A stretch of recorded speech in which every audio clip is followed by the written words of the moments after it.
You've seen the videos, palm trees, laptops on the beach, dream life in Bali.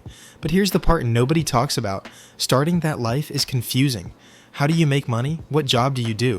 Do you need special skills? And what about visas, taxes, safety? Don't worry, I'm answering every single one of those questions today.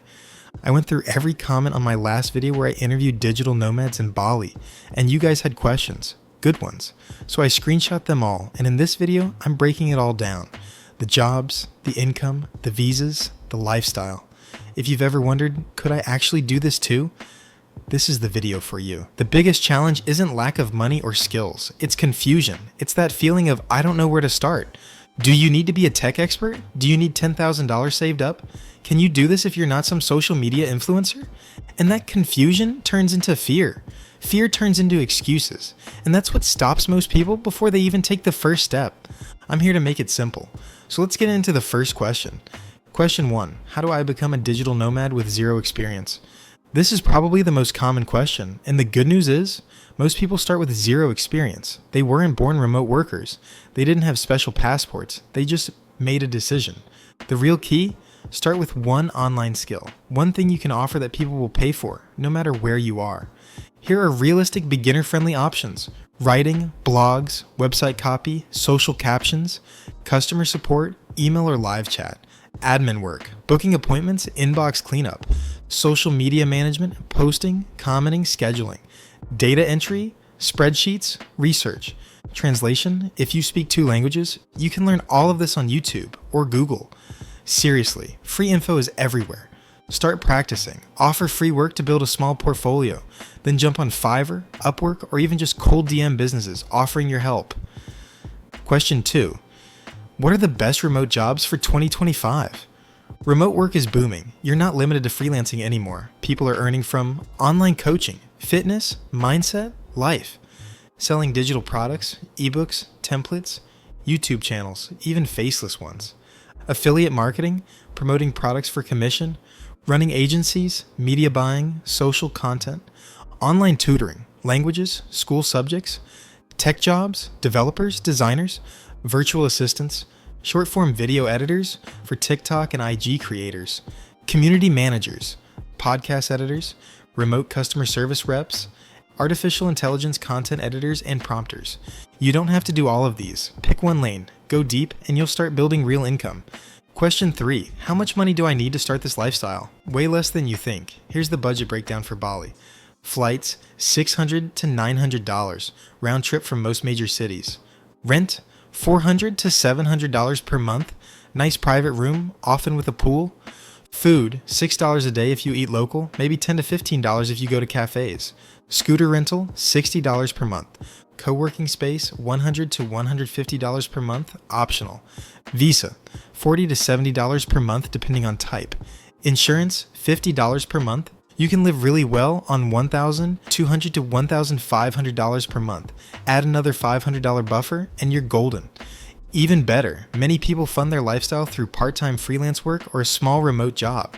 You don't need to be making 6 figures. If you make $2,000 a month online, you're winning. Question 4. What skills should I learn if I want to go remote? There are 2 ways to approach this. Option 1, learn a hard skill like copywriting, video editing, graphic design, social media content, website building, email marketing, SEO. Option 2, learn a people skill like sales, DM closing, high ticket, community building, client management, project coordination. Best path, combine both. Example, learn video editing, hard skill. Plus, start networking with creators on Instagram, people skill. Now you're on job offers, repeat clients, referrals. Also, don't ignore AI. Tools like ChatGPT, Notion AI, 11 Labs. They're all here to stay.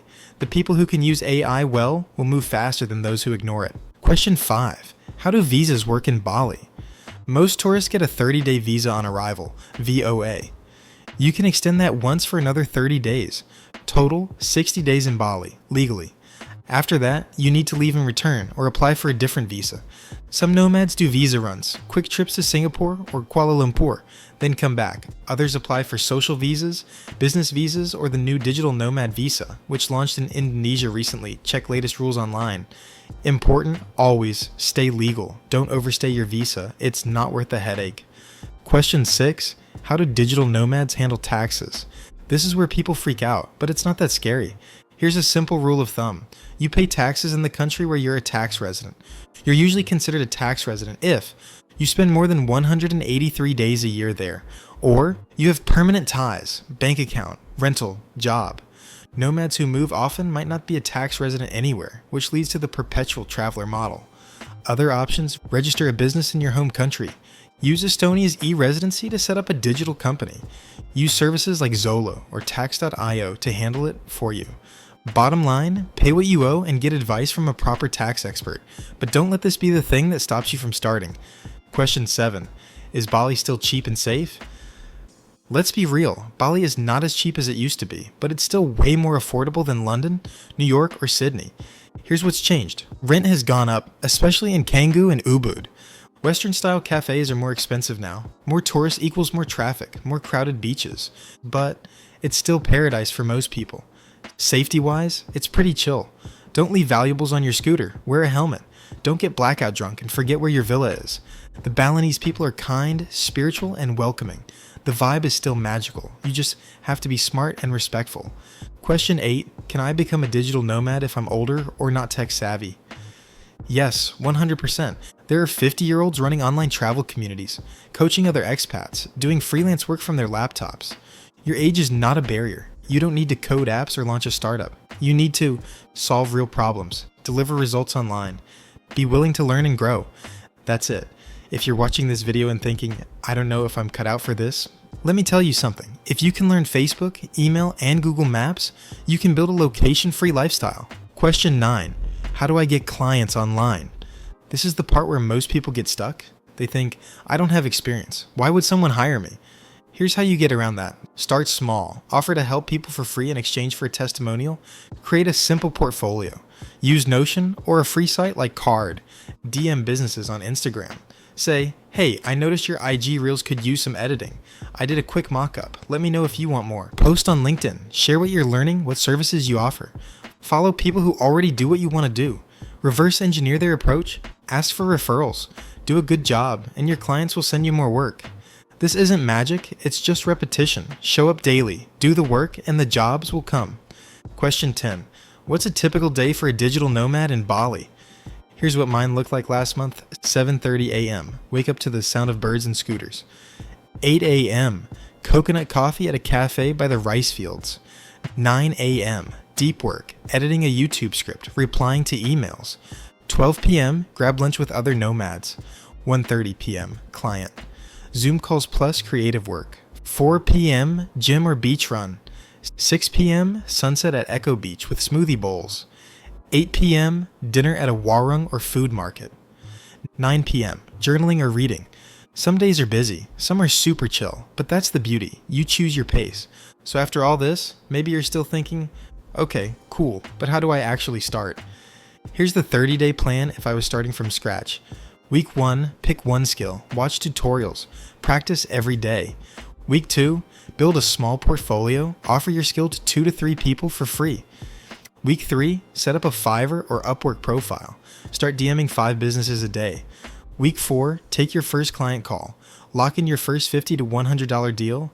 Once that happens, you'll never see the world the same way again. You'll realize you don't need to be stuck, you don't need permission, you just need a working laptop, internet, and a bit of hustle. So let's wrap it up. Yes, you can become a digital nomad in 2025, even if you have zero experience, you don't have tech skills, you're not young or trendy, you're scared. Because what matters is this: you're willing to learn, you're willing to try, you're willing to stay uncomfortable for a little while. And if you want something more structured, there are communities out there helping people do exactly this. Some even build travel-based businesses from their phones, booking holidays, earning commission, traveling the world as they go. It's a real thing. I know people doing it. You don't need 1 million followers, just curiosity and a phone. That might be your path. Subscribe for more real answers and raw stories from people actually living this life.